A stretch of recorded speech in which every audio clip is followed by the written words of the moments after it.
চট্টগ্রামের পটিয়া উপজেলায় এক সংবর্ধনা অনুষ্ঠানে চট্টগ্রাম 12 পটিয়া আসনের সংসদ সদস্য আলহাজ এনামুল হক এনাম বলেছেন, অনলাইন জুয়ার বিস্তারের কারণে বর্তমান যুব সমাজ মারাত্মক ঝুঁকির মুখে পড়ছে। তিনি তরুণ প্রজন্মকে এ ধরনের আসক্তি থেকে দূরে রাখতে পরিবার, সমাজ ও শিক্ষা প্রতিষ্ঠানকে একযোগে কাজ করার আহ্বান জানান। ওই যে বলেছে অনলাইন জুয়া থেকেই এই মাদক, ছিনতাই, কিশোর গ্যাং, চুরি, ডাকাতি, এগুলি সব কিছুর মূল হলো অনলাইন জুয়া। এই অনলাইন জুয়া থেকে আমাদের মাননীয় প্রধানমন্ত্রী কথা হচ্ছে অনলাইন জুয়া কীভাবে বন্ধ করা যায়। অনলাইন জুয়া বন্ধ করার জন্য একটা প্রচেষ্টা চালানো হচ্ছে এবং অনলাইন জুয়ার মাধ্যমে আমরাও বুঝতে পারি না এরা জুয়া খেলে।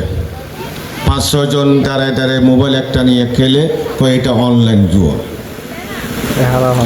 এটা থেকে আমাদেরকে বাইরে হতে হবে। আমাদেরকে বাইরে হতে হলে আমাদের শিক্ষকরা যারা আছেন, শিক্ষকবিন্দু, আপনাদের ছাত্রছাত্রীদেরকে বলতে হবে যে ছেলেরা বিশেষ করে ছেলেরা মাদকাসক্ত হচ্ছে, তাদেরকে বোঝানোর জন্য, তাদের সাথে ভালো ব্যবহার করে কাছে নিয়ে আসার জন্য।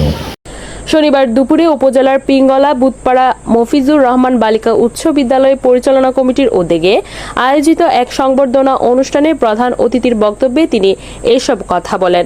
বিদ্যালয়ের সাবেক সভাপতি ও আজীবনদাতা সদস্য শামসুল আনোয়ার খানের সভাপতিত্বে অনুষ্ঠানে স্বাগত বক্তব্য দেন বিদ্যালয়ের প্রধান শিক্ষক মোহাম্মদ ইরফান। অনুষ্ঠানে প্রধান বক্তা হিসেবে বক্তব্য রাখেন পটিয়া উপজেলা বিএনপির সাবেক সদস্য সচিব খোরশেদুল আলম। এছাড়াও বক্তব্য দেন হাবিলাসদ্বীপ ইউনিয়ন পরিষদের সাবেক চেয়ারম্যান শফিকুল ইসলাম, পটিয়া উপজেলা ক্রীড়া সংস্থার অ্যাডহক কমিটির সাধারণ সম্পাদক মইনুল আলম ছোটন, বিদ্যালয় পরিচালনা কমিটির সদস্য মীর জাকের আহমদ, বিএনপি নেতা গাজী রেজাউল করিম ও আবুল বশর সহ অন্যান্য অতিথিরা। বক্তারা বিদ্যালয়ের শিক্ষা কার্যক্রমের মনোন্নয়নে সংসদ সদস্যের সহযোগিতা কামনা করলে এমপি এনাম সরকারের পক্ষ থেকে প্রয়োজনীয় সহায়তা আশ্বাস প্রদান করেন। অনুষ্ঠানের শুরুতে নবনির্বাচিত সংসদ সদস্য আলহাজ এনামুল হক এনামকে সম্মাননা স্মারক তুলে দেওয়া হয়।